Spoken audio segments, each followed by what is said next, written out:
So today is Monday, September 2nd, 2024, and this is going to be day 56 of consistently helping people build consistent habit. Hi, my name is Laksana and I'm going to help all of us to build consistent habit. But firstly, I want to say thank you. Thank you for caring about your life, because if you actually want to change your life to the better through implementing some new good habits, I actually really do appreciate that, okay? So few disclaimers that I'm going to be giving is that firstly that I'm going to only be talking about practical steps on how to build habit, okay? So actually steps that we could actually implement right after this video or even during this video, okay? So I'm going to explain how to systematically build a habit through systems, okay? And then secondly, I'm in no ways claiming that the ideas that I'm going to be presenting here are mine, okay? So I got these ideas from other people, other books, other speakers, and also my own experiences, okay? So today we're going to be talking about the concept of making consequences and how could this concept actually help us in our habit building journey.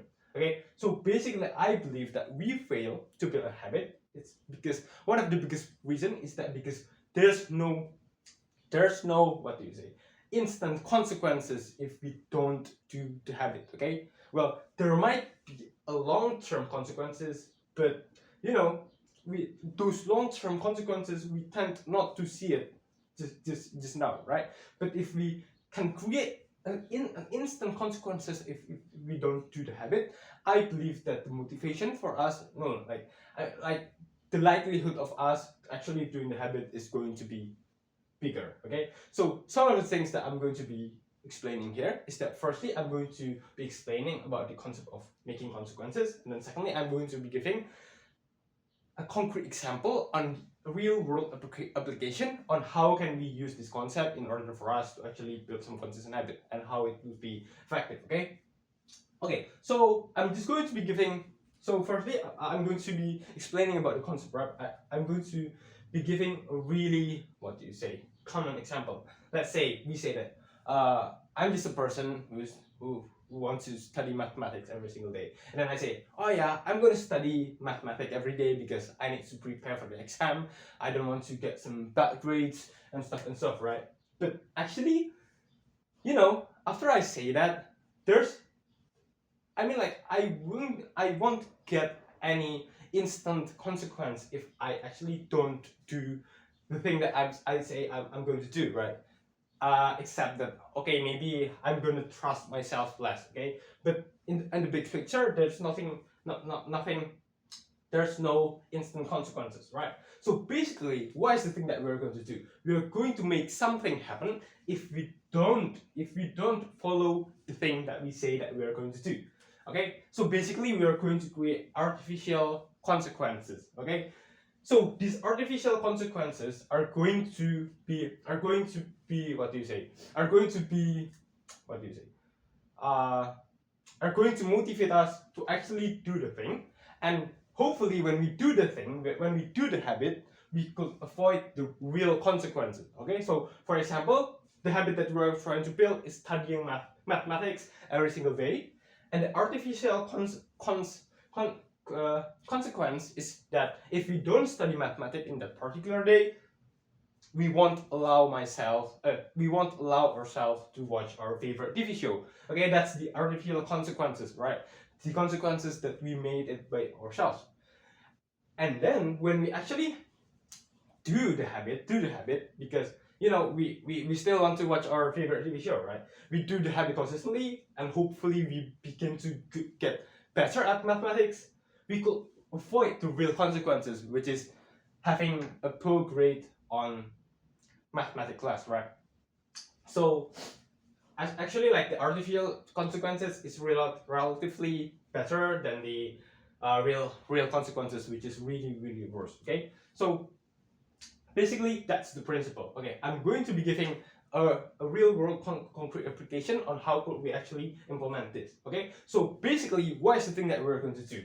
Okay, we're going to grab a pen and a paper, okay? We're going to grab a pen and a paper, and please just pause this video for a second and just actually grab a pen and paper, because we actually want to create changes. We actually want to take steps, right? We don't want to just watch this video for some minutes and then forget about it in in the few next days and actually don't do anything about it, right? We want to create actual changes, right?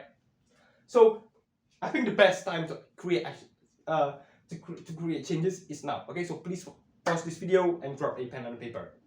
Okay, have you done it? Okay, I'm really proud of you. Okay, so basically, some of the things that we are going to write. 3 things. Firstly, we are going to specify the habit.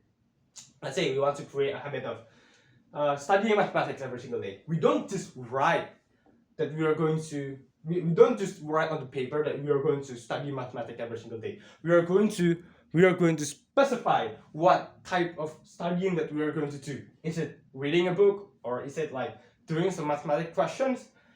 So we decide, right? So for example, okay, I'm going to read some mathematics books for like every single day, and then even better, we could even quantify how much minutes, how many minutes, how much energy that we are going to spend on that particular habit. For example, like, oh yeah, I'm going to study mathematics by reading mathematics books for at least 5 minutes a day. Okay, 5 minutes a day.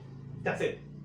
Okay, so why is this good? It's because we create a clear direction of what is the habit that we're trying to do. We don't have to spend the mental energy to actually decide what kind of studying that we are going to do that particular day, right? And then also we create a sense of consistency, right? We could actually say like, oh yeah, I study mathematics by reading books 5 minutes per day for like 7 days. I have already done it for like 1 month, 2 months, 1 year, and stuff and stuff. It creates a sense of consistency, a sense of clarity, ultimately. Okay. So, and then secondly, we're going to be the okay excuses. Okay, for actually not doing the habit. Because just be realistic. Okay, some of the days we are going to be sick. We are going to be feeling dizzy. Emergency stuff will happen, right? And on those days, actually, I do believe that actually it's okay for us not to do the habit, because like just take some rest, right? On those days. So we are going to write what are going to be the okay excuses, right?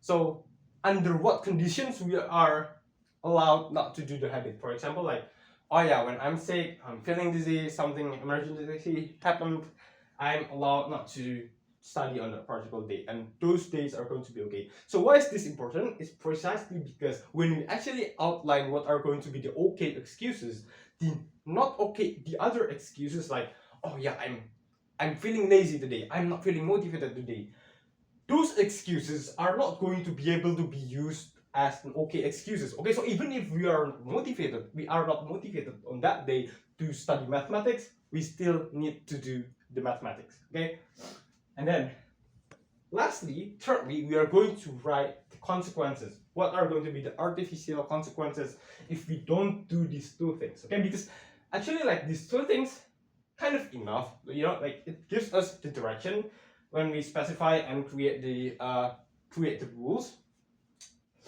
But actually, this part is really important. The consequence part is really important because it gives us more obligation to actually do the habit.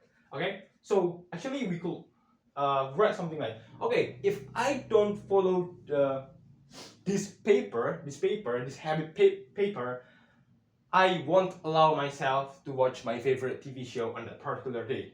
Or we could even write, oh yeah, if I don't do the habit for no okay excuses, for no okay reasons, I won't allow myself to play video games. Okay, something like that. Okay, actually there are going to be, so this thing is going to make us feel more obligated to actually do the habit. Okay, so two things that we could actually do. We could just keep this paper for ourselves, right? For some people, it's going to be okay. They're going to actually follow this paper and also follow the consequences. For some people, this is going to work, okay? But for some other people, they need to actually say this paper, okay? Tell this paper to other people, okay? So they need to, for some of us, we need to actually tell this paper to let's say our friends or like our family members, like, so basically we need to have an accountability partner. Okay, an accountability partner. We could just give this paper to